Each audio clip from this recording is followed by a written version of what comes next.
ध्यानम्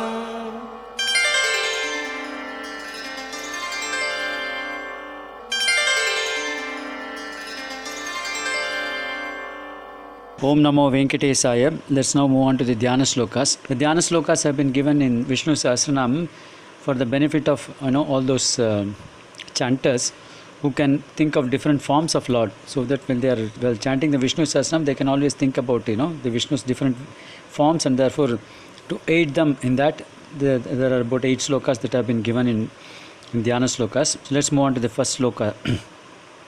क्षीरोदन्वत् प्रदेशे शुचिमणि विलसत् सैकदेर्मौक्तिकानां माला क्लुप्तासनस्तस्फटिकमणिनिभैर्मौक्तिकैर्मण्डिताङ्गः शुभ्रैरभ्रैरदभ्रैरुपरि विरचितैर्मुक्तपीयूषवर्षैः आनन्दीन पुनीयादरिनलिनगदा शङ्खपाणिर्मुकुन्दः.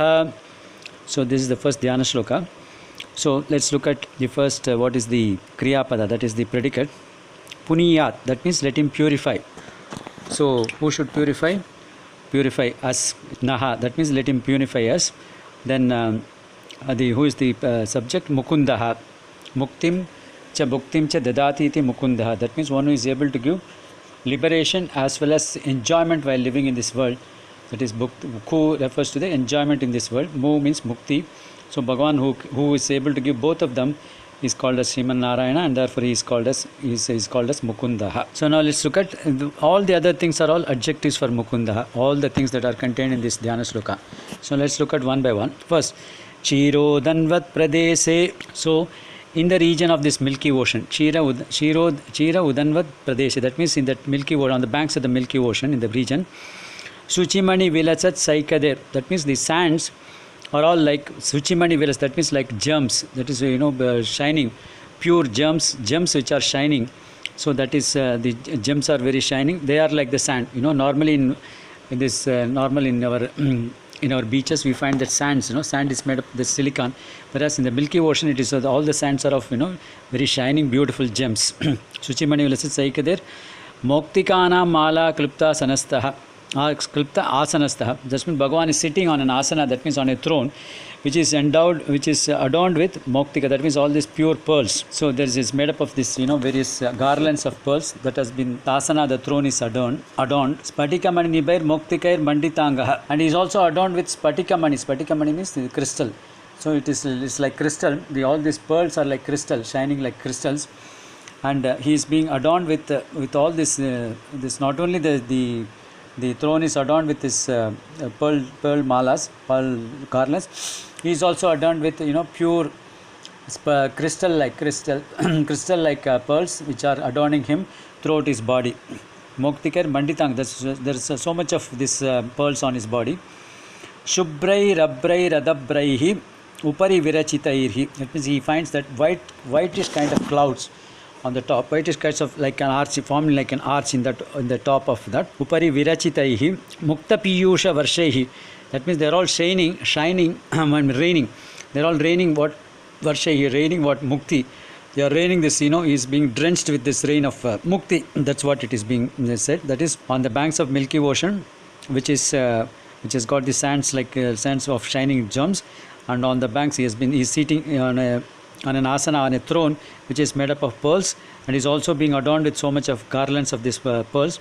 On top of that is white multiple arch like clouds which are on the top of him, and they are all this shining, and they are raining this mukta piyusha. They are raining this this piyusha means amritam. Piyusha means amritam. They are raining this amritam which is of this mukti. Mukti itself is amritam, and therefore it is raining this mukti on him. Anandi, and because of that he is enjoying. Bhagavan is enjoying this kind of a scenario where it is raining, where he is sitting on the banks of this Milky Ocean, and as well as it's raining, this amritam is raining on him. Ari Nalina Gada Shankapani. That means what are the things that he is holding in his hand? Pani means in his hands. What are the things he is holding in his palm? Nalina, that means the lotus. Gada means this mace. Shanka, she is holding this Shanka, and as well as Ari, that means Sudarsana Chakra. So he is holding Shanka Chakra, Gada Padmam. So he is holding in this four hands, he is holding this 4 Shanka Chakra, Gada Padmam in his hands. And let that Mukunda, bless all of us, or that is purify all of us. That's what is the first Dhyana Shloka. So let me again repeat. Bhagavan is on the banks of the Milky Ocean. The Milky Ocean is the sands of the Milky Ocean are shining like gems. That means it is all beautifully, these diamonds and all these things are shining on the banks of this Milky Ocean, like they are forming the sands or something like that. And then Bhagavan is seated on a throne on that banks.